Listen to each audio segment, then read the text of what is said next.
لوگوں کے لیے بھی ہوتا ہے. بہت سے لوگ نماز کو الٹی پڑھتے ہیں, معلوم آپ کو, الٹی پڑھتے ہیں. امام کے ساتھ آپ جا کر ملے تیسری رکعت میں, امام نے پڑھا سورہ فاتحہ صرف, چوتھی رکعت میں صرف سورہ فاتحہ. اب آپ کھڑے ہوں گے تو لوگ کیا کرتے ہیں معلوم آپ کو, الٹی نماز, سورہ فاتحہ کے ساتھ ضمیری سورہ ملاتے. کیوں؟ تو بولے میری پہلی اور دوسری چھٹی. تو امام کے پیچھے کون سی پڑھا اس نے, تیسری اور چوتھی. اب کیا پڑھ رہا وہ خود کی پہلی اور دوسری. ایسی نماز الٹی ہوتی ہے, ایسی الٹی نماز ہوتی ہے.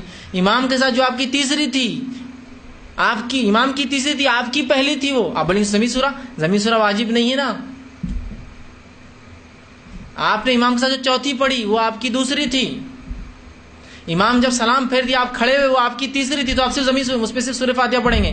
اور اس کے بعد جو آپ بعد میں کھڑے ہوئے وہ چوتھی تھی, اس میں صرف سورہ فاتحہ پڑھیں گے. تو کہ چاروں میں صرف سورہ فاتحہ. لوگ بولتے نہیں ضمیری سورہ فرض ہے. اب مسئلہ آ گیا, پھر فرض ہے بولے تو اب چھوٹ گیا, تو کیسا کریں گے, تکمیل بعد میں کر.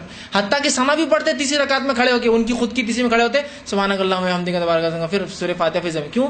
تو بولے وہ جو چھوٹی تھی 2 رکعت, ارے 2 نہیں چھوٹی تھی آپ کی, بعد کی 2 چھوٹی تھی, پہلی 2 تو مل گئی نا امام کے ساتھ آپ کو, جو آپ کی پہلی اور دوسری تھی. تو الٹی نماز پڑھتے, تیسری چوتھی پہلی دوسری.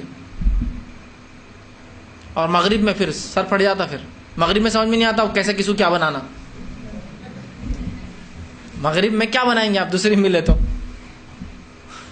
پھر پریشان کیا, اب کیسا کرنا. تیسری پڑھے تو سورہ فاتحہ پڑھتے, پھر قاعدہ ہو جاتا, قاعدے کے بعد پھر کیسا کرنا, پھر ایک میں پڑھنا اور ایک میں نہیں پڑھنا, پھر پریشان. پھر یہ تو کچھ سوال کی ضرورت نہیں. سورہ فاتحہ کافی ہے, نماز سیدھی ترتیب پڑھی جائیں گی, تو لہٰذا صرف سورہ فاتحہ بھی پڑھی جائے تو نماز ہو جائیں گی, سجدے سہو کی ضرورت نہیں ہے. اور جن لوگوں کی نماز چھوٹ جاتی ہے وہ سیدھی پڑھے, نہ کہ الٹی کرے اس کی ترتیب. بات کی بچی بھی اس میں, اگر آپ کی 3 چھٹی تھی سمجھ لیجیے, آپ چوتھے میں ملے, تو آپ کیوں پہلی تھی.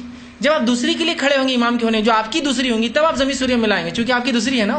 لیکن بات کی پھر 3-4 میں, تو آپ نے 3 میں سورہ فاتحہ پڑھا اور 1 میں ضمیری سورہ ملا. آپ سمجھ رہے آپ بات کو, لیکن الٹی نہیں پڑھیں گے اس کو.